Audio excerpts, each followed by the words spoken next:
Hi, I'm Sharon McMeekin and I'm a consultant with Preserve Together. But until April of this year and for more than a decade, I was Head of Workforce Development with the Digital Preservation Coalition. I'm going to be talking today about a report I authored during that time, which presented the results of a survey on mental health and wellbeing in the digital preservation community. Starting with a little background on the survey itself, my role at the DPC was to provide broad support for the digital preservation workforce. And over time, in the Head of Workforce Development role, I was increasingly seeing anecdotal evidence that digital preservation work was having a significant impact on practitioners' mental health and well-being. But I think I first started seriously considering undertaking work in this area after reading the well-known 2020 article, What's Wrong with Digital Stewardship? I was also part of the team that works on the 2021 NDSA staffing survey, and there were a number of issues that came up through there in respondents' written answers that I wanted to follow up on. Ultimately, the survey was born out of a desire to formally document these issues with actual data. Development of the research approach and questions was a collaboration with the DPC's training and grants manager, Amy Curry, who is an absolute rock star and makes everything she works on better. The survey itself was circulated in March 2023, but due to a range of factors, including the large number of responses and competing priorities, it took a significant amount of time to analyse and write everything up, with the final report only being published in March of this year. Now you've had a little of the history, let's dig a little more into the findings.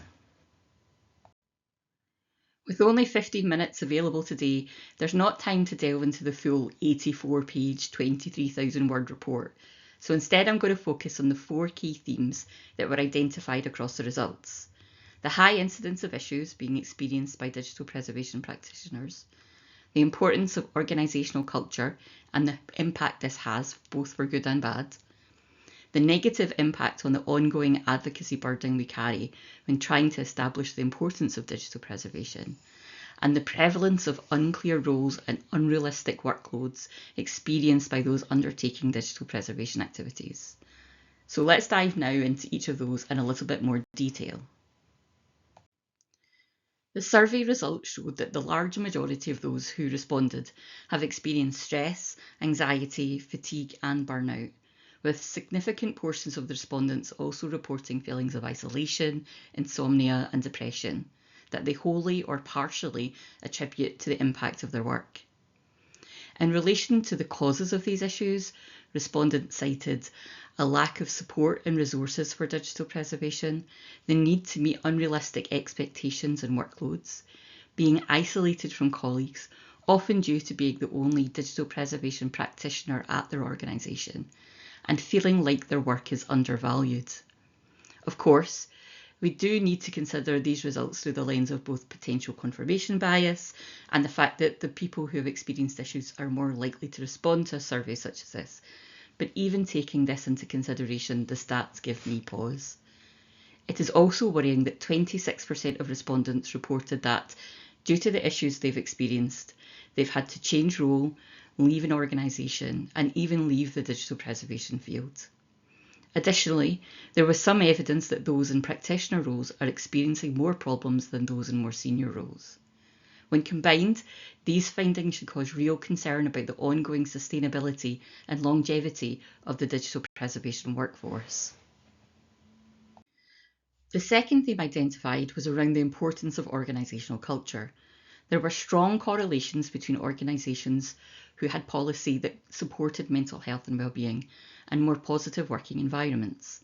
For example, those organisations were more likely to offer opportunities for advancement, suitable working spaces, and employees were more likely to feel supported. On the other hand, organisations without such policies were less likely to offer these advantages, and respondents also more likely to report issues such as not being listened to, struggling with problems around their workloads and role, and higher rates of stress and fatigue. Organisational culture also seems to vary across the globe, with those in North America being less likely to feel supported, and also feeling less able to raise issues when they did occur. And unfortunately, that gap seems likely to grow in the near future given current social and political trends. Additionally, in relation to organisational culture, around half of those providing written responses shared that they have experienced a difficult relationship with their manager. Respondents spoke of a lack of willingness amongst those in management positions to engage with digital preservation, a lack of empathy for staff, and also several incidences of bullying. These problems were also exacerbated by a lack of accountability for those in management roles and organisations being unwilling to address problematic behaviours.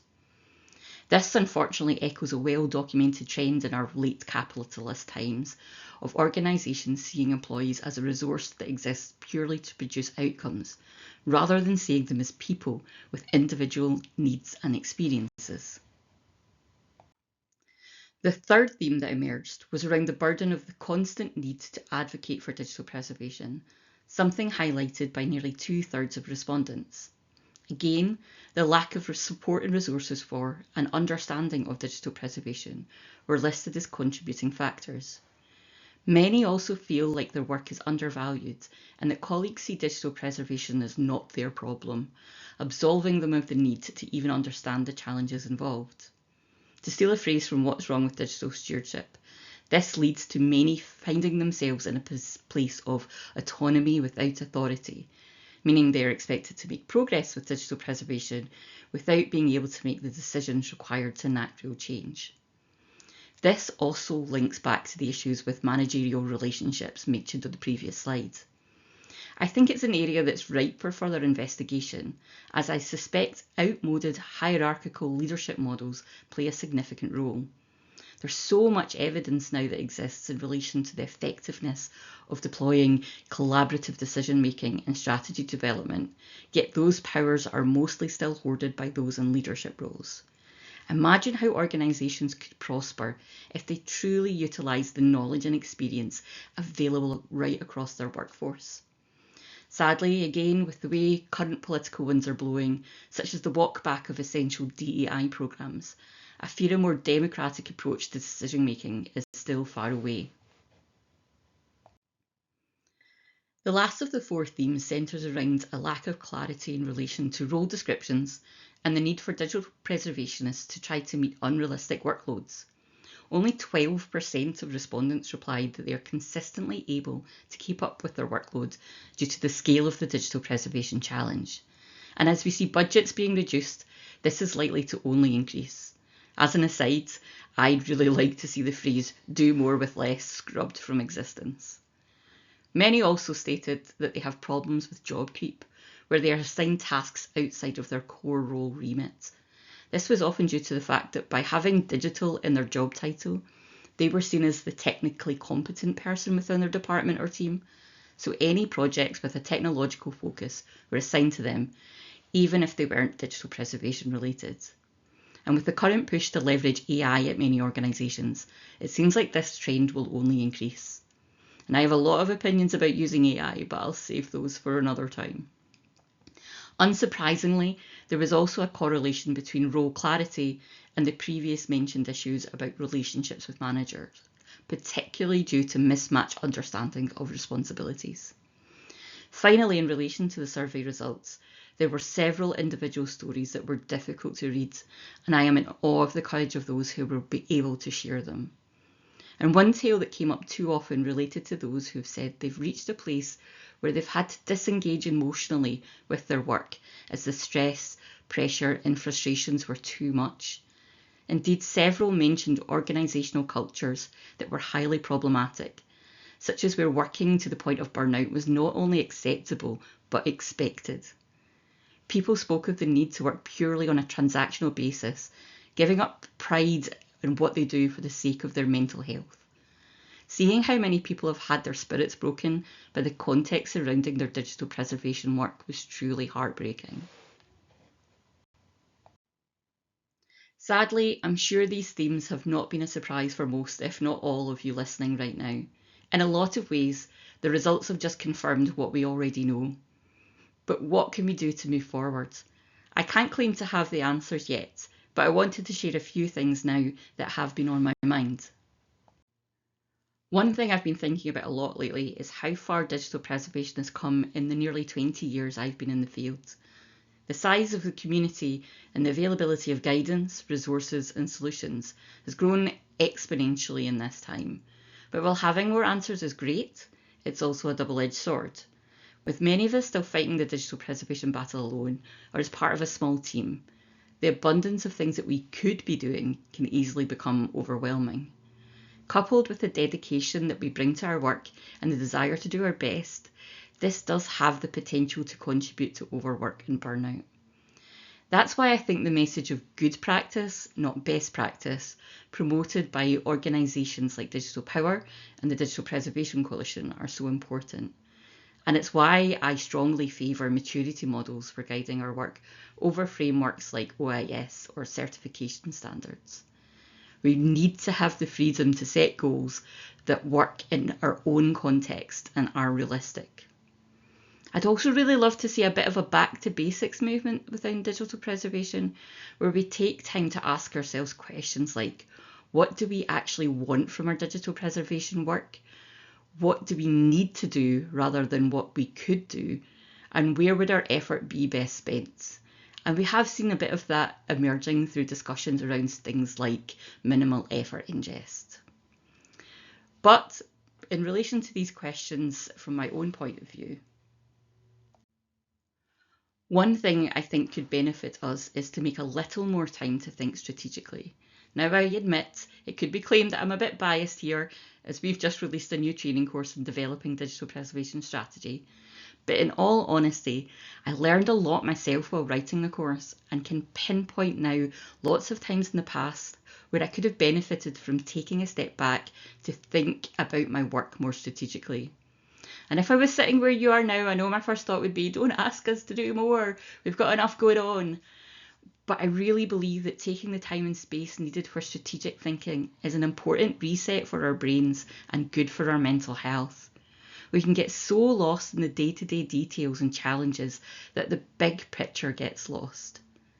So I really recommend trying out some strategic planning exercises using some of the tools that are available, like the impact effort matrix I've included on this slide, which can help with the prioritisation of tasks.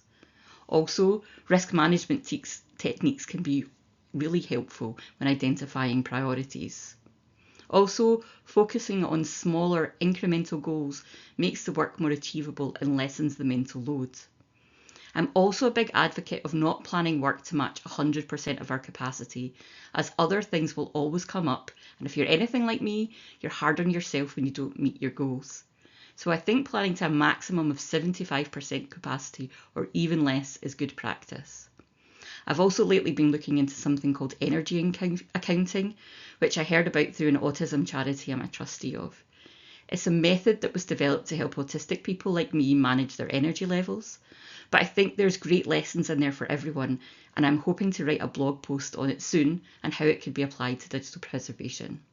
Finally here, I'd like us to generally be easier on ourselves, as something I hear often from practitioners is that they're worried that they aren't doing enough and they're behind everyone else with digital preservation.